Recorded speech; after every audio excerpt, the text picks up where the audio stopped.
Pour apporter plus de précision sur le concept de l'endobiogénie, il faut considérer qu'on hiérarchise le traitement des patients selon 4 grandes thématiques. D'abord, symptomatique, la problématique dans un premier temps pour essayer de soulager le patient le plus rapidement possible. Le deuxième axe, c'est le drainage, c'est-à-dire faire en sorte que les capacités d'élimination de l'organisme soient complètes. Et ensuite, on s'intéresse à l'équilibre du système neurovégétatif et enfin au système endocrinien.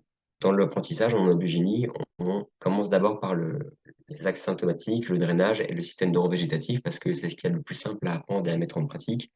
Et bien sûr, à la fin, le Graal, c'est de comprendre les mécanismes du système endocrinien dans l'adaptation, qui sont un petit peu plus complexes à saisir, mais c'est aussi tout ce qui donne la beauté de cette pratique. L'idée en endobiogénie, c'est de s'intéresser à l'adaptation et qui est du coup sous-tendu par le système neurovégétatif et le système endocrinien. L'idée, c'est pas de s'intéresser au système endocrinien pour comprendre les pathologies intrinsèques du système endocrinien, mais plutôt de s'intéresser au système endocrinien comme un système majeur pour l'adaptation et notamment la façon dont on réagit face au stress.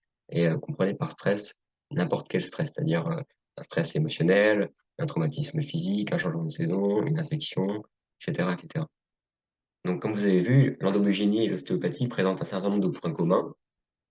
Et d'ailleurs, Andrew Taylor Still, le fondateur de l'ostéopathie, disait: lorsque les bénéfices du traitement ostéopathique sont de courte durée après le traitement ou que la guérison est longue, regardez la physiologie et explorez-la minutieusement.